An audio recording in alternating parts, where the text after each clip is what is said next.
Bonjour. À la demande du département et dans le cadre du soutien des SAD et des accueillants familiaux, nous vous proposons, à partir de ce tutoriel, de vous rappeler les précautions à prendre chaque fois que vous devez vous rendre auprès d'une personne déclarée positive, qu'elle ait été ou non hospitalisée, afin de la protéger, de vous protéger et de protéger votre entourage. Nous aborderons 3 thématiques au cours de ce tuto. Premièrement, un rappel sur le coronavirus, la Covid-19 et les moyens de prévention. Deuxièmement, les équipements indispensables nécessaires. Et enfin, troisièmement, votre posture au domicile de la personne accompagnée de votre arrivée à votre départ.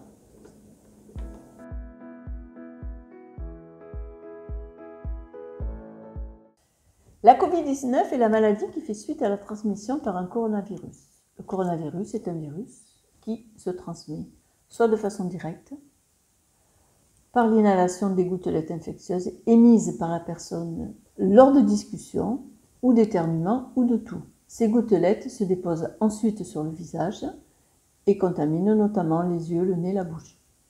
Soit une contamination indirecte par l'intermédiaire des mains. Ce sont ces mains qui sont en contact et qui ont été contaminées par ces gouttelettes infectieuses et c'est lorsque l'on va mettre les mains sur le visage que l'on va à nouveau contaminer le visage et donc les yeux, le nez, la bouche.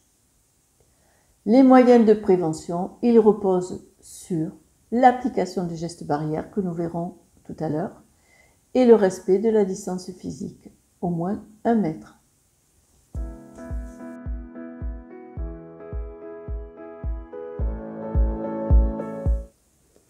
Les équipements indispensables à avoir. Alors, vous devez arriver chez la personne avec des gants à usage unique, non stériles. Je vous conseille de prendre une boîte. Au minimum, un masque chirurgical à usage unique neuf. Je vous rappelle qu'il doit être renouvelé après 4 heures d'utilisation maximum. Un masque FFP2 et une visière si la personne tousse encore ou si elle ne porte pas de masque. Ou si vous devez faire des gestes sur le visage, par exemple la toilette, ou au niveau de la zone ORL, par exemple, des soins de bouche, le changement d'une sonde d'oxygénothérapie. Un produit hydroalcoolique, que ce soit du gel ou une solution. Une surblouse de protection qui doit couvrir l'ensemble de vos vêtements personnels. Alors cette surblouse, elle peut être à usage unique, c'est l'idéal, à manches longues. Vous pouvez utiliser une combinaison de peintre. À défaut, vous mettez une blouse chemise en coton, enfin en tissu, que vous laisserez soit chez la personne, soit que vous reprendrez chez vous, mais qu'il faudra laver. Ensuite, un tablier en plastique pour les actes mouillants, une charlotte ou un foulard de type bandana pour attacher vos cheveux, des produits détergents désinfectants, virucides, qui répondent à la norme NF 14476. Celle-ci est notée sur l'étiquette, donc vous allez voir ici l'ensemble des normes. Il faudra retrouver cette norme, dont je vous rappelle NF 14476. Et enfin, des essuie-mains à usage unique.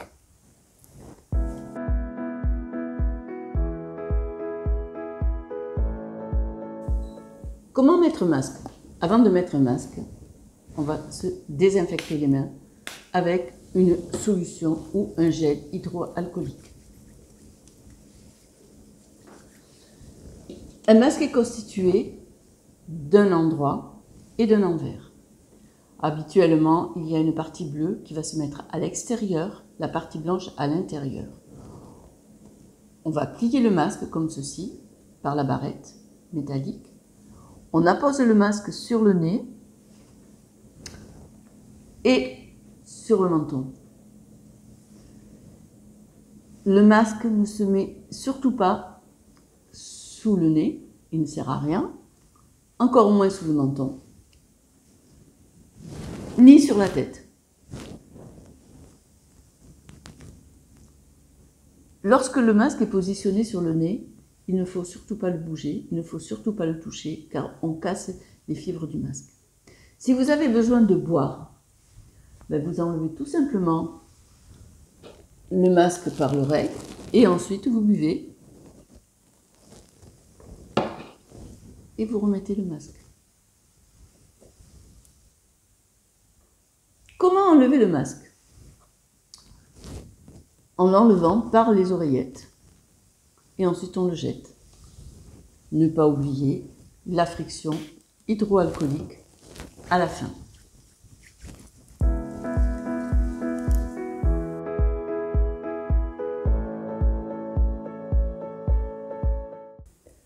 Tout d'abord, limitez les objets personnels lorsque vous entrez au domicile, c'est-à-dire ne prenez pas votre sac, la veste, essayez de laisser tout ceci dans votre voiture.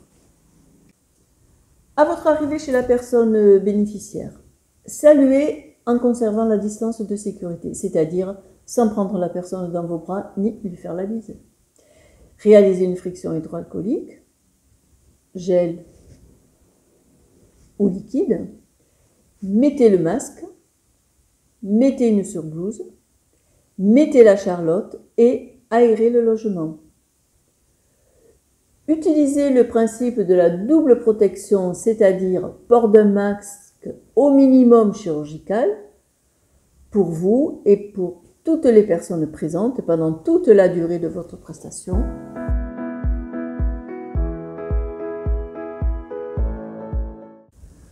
Aide à la toilette. Mettez le masque FFP2 et une visière si la personne tousse encore. Sinon, vous pouvez garder votre masque chirurgical. Rajoutez à votre tenue le tablier plastique et les gants. Réalisez ensuite la toilette comme d'habitude. Donc là, on ne va pas voir comment vous faites habituellement. En cas de présence d'une protection ou d'un change complet, après l'avoir enlevé, le mettre directement dans un sac plastique qui sera fermé et déposé dans les déchets ménagers.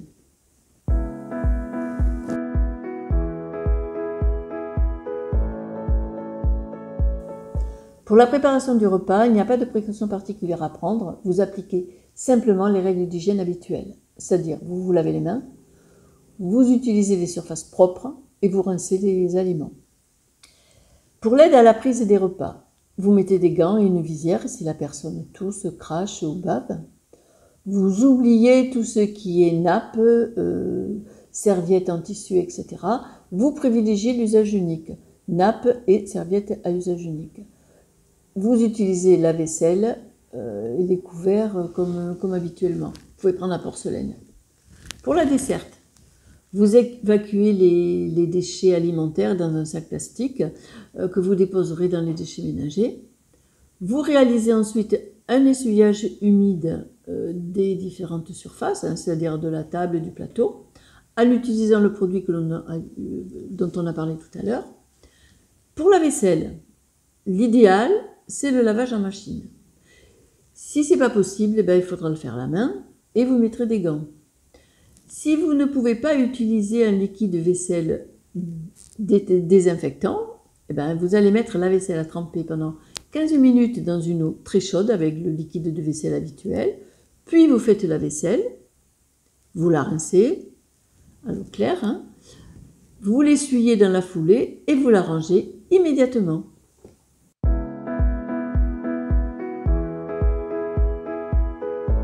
Le ménage du logement.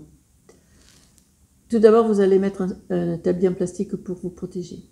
Si vous pouvez utiliser un appareil à vapeur de type Vaporito, c'est l'idéal. Mais surtout, vous ne mettez ni vinaigre ni produit dans le récipient.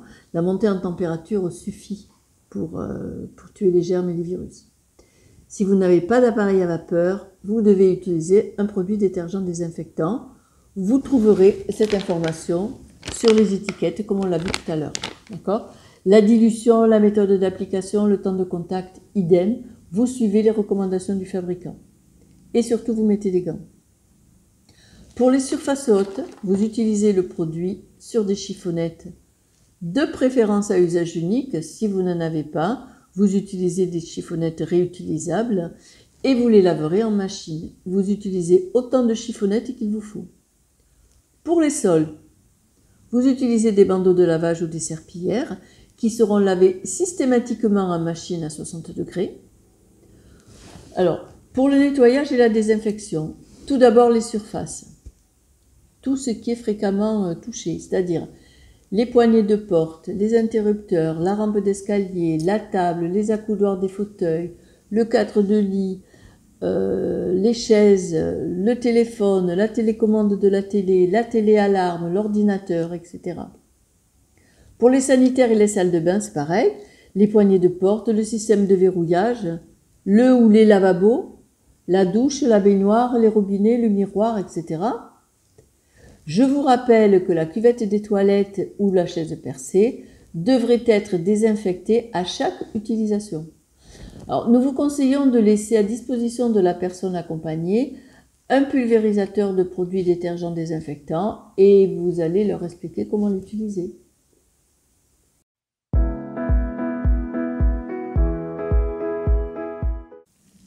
Réfection des lits et ou changement des draps. Vous mettez des gants propres. Vous ouvrez systématiquement la fenêtre et vous fermez les portes.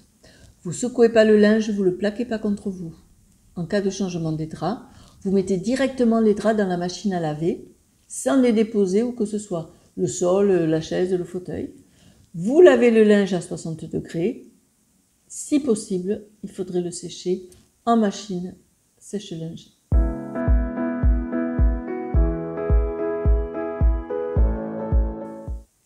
À votre départ, enlevez et jetez votre masque dans le sac des déchets ménagers. Si vous avez des équipements à usage unique, retirez-les dans l'ordre. Le tablier plastique, la surblouse, la charlotte, les gants. Et jetez tout ceci dans la poubelle des déchets ménagers que vous fermez et que vous jetez systématiquement avant votre départ.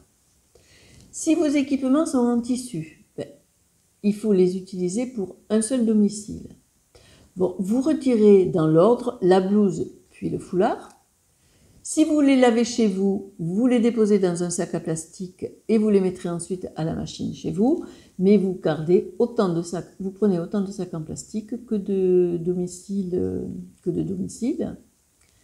Si vous lavez vos équipements au domicile de la personne, vous pouvez mettre dans la même machine les draps, les chiffonnettes, les bandeaux, la blouse, le chemise, le foulard, etc. Vous pouvez tout y mettre. Vous réalisez un lavage des mains et lorsque vous arrivez dans votre voiture, vous réalisez une friction hydroalcoolique.